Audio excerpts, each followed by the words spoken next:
Welcome back, friends. Before we continue where we left off last time, we need to go back to when Alfred the Great defeated Guthrum. After forcing the Vikings into Christianity and leaving Guthrum with the eastern half of Mercia and East Anglia to rule over, I bet you're wondering why Alfred did this. It was because those lands were already infected by Viking settlers by then. I know, horrific. Now, by the time Alfred died, the question of who was to succeed him came up. It was obvious that the one to inherit should be Alfred's first child, Edward the Elder. And absolutely everyone was okay with this. Well, except for Ethelred's oldest son, Ethelwald. And just like how Edward inherited his father's virtues and strength, Ethelwald inherited his father's vanity, pride, and cowardice. So, whilst Edward was focused on the Vikings, that still existed on English soil, terrorizing and settling in good Anglo-Saxon lands, mind you, Ethelwald stole the family estates where his useless father was buried. Edward didn't care much about that, a useless corpse of a useless father for a useless man. But Edward did care when he stole the town of Christchurch and declared open rebellion for the crown of Wessex. Oh my fucking god. Sensing the dangers of a madman on a throne, Edward raised a mighty army, still holding Danish blood on their steeled blades, and marched towards Ethelwald. Ethelwald proudly shouted that he would live or die at Wimborne. But later at night, fearing his cousin and seeing no way to pay him off, decided to run up north to Northumbria and the Vikings, where, after seeing how weak, pathetic, and easily manipulated Ethelwald was, the Vikings agreed to crown him King of Wessex. Yeah, like we really needed their input. Meanwhile, Edward was crowned in the year 900 at Kingston. You know, where all other Anglo-Saxon kings were crowned. Seriously, guess which one was the actual King of Wessex? 1 year later, Ethelwald came with a large Viking fleet to Essex and persuaded the local East Anglian Danish to help liberate Mercia and Wessex. Their true colors were shown as the army, out of control by Ethelwald's poor leadership, looted, pillaged, and raped North Wessex and Mercia, then returning up north. Edward marched after them, attacking the Viking stronghold of East Anglia, where during his father's reign, Guthrum and this whole mess began.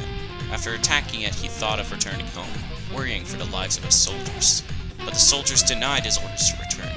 Thrice he ordered them, and thrice they denied. They will defeat the impostor to the throne and slay some Vikings while doing it. The battle began to look dire, with the Vikings succeeding in the fight, but as they looked around, they noticed that they had more losses.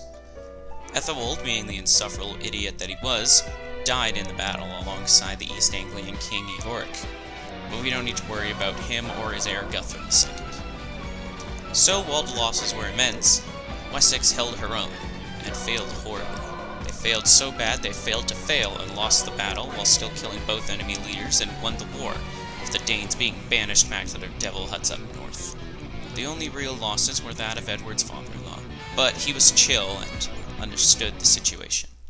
It was after this that Edward came back home, and only after realizing that he was the only thing keeping civilization from collapse, he then proclaimed himself King of all Anglo-Saxons. Of course, you had the whiny nobles from the Kingdom of Mercia that were ruled over since Alfred's time, but they didn't really put up a fight. While most Mercians were happy with the news of working together for a common cause, like a wise man named Pegmund, who was the Archbishop of Canterbury.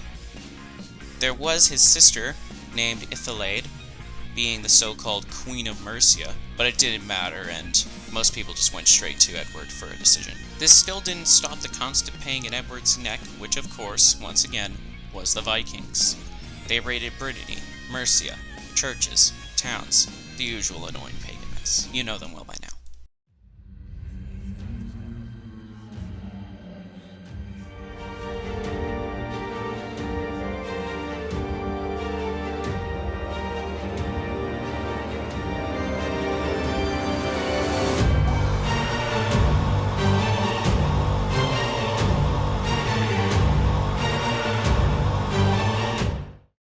So finally, Edward snapped, and prepared for another fight against the Vikings. This time to push them away from East Anglia and never have to deal with another one of those Vikings again. But before much was done, the Vikings actually asked to have Edward rule over them. He was surprised until hearing this was because Ethelred was offered the position at first, as a way to divide Wessex and Mercia. But then she died, and Edward became the new natural recipient. And as shown, you shouldn't say no to Edward. Besides that, everything was pretty good. New churches, better defenses against the Vikings, now that they only had to deal with those goddamn ones in Northumbria. And also he was able to admire the lands he acquired near the town of London, a city built by the Romans themselves. Eventually, Edward did fall ill, however, and remembering the mess with Ethelwold and his father's mess with Ethelred, he decided to tell his son, Aethelstan, that he was to be the new king of Wessex and Mercia, which was the last decision he would make, as he died shortly after traveling with his beloved son. When he rode after his father's funeral and into Wessex to claim his titles, it was odd, and Aethelstan could smell the corruption. The men of Mercia claimed their king, and all was right there. But the nobles of Wessex constantly whined and ranted about how his half-brother Elfweird was the true king of Wessex. Oh god, I'm having flashbacks. Luckily, that idiot died 3 weeks later, and while they continued to whine about it, they let him be king. But it wasn't cementing his rule that Aethelstan was happy about. He had a different goal. A goal that started with Alfred, but only now, with his united army and weakened enemies, he could do so. He will conquer Northumbria and kick the Vikings into the sea.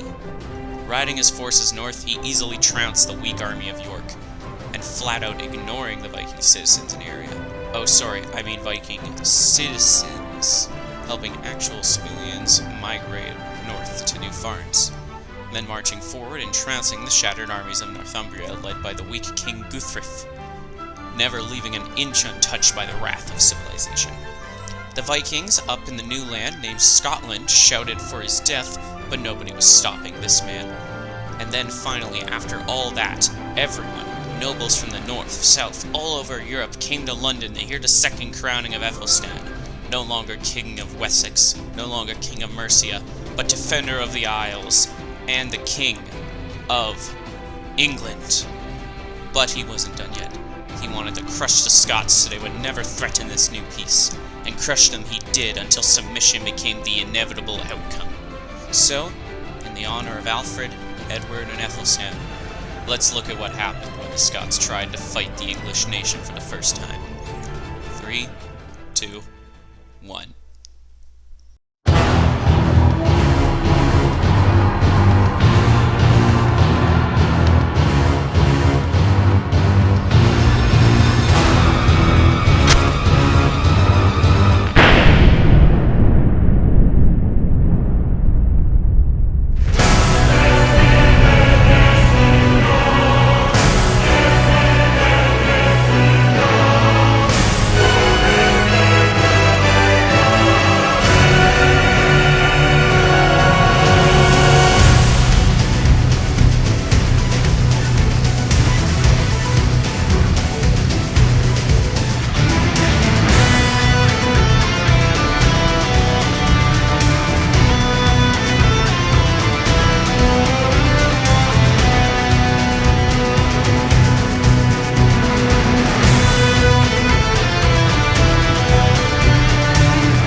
That felt good.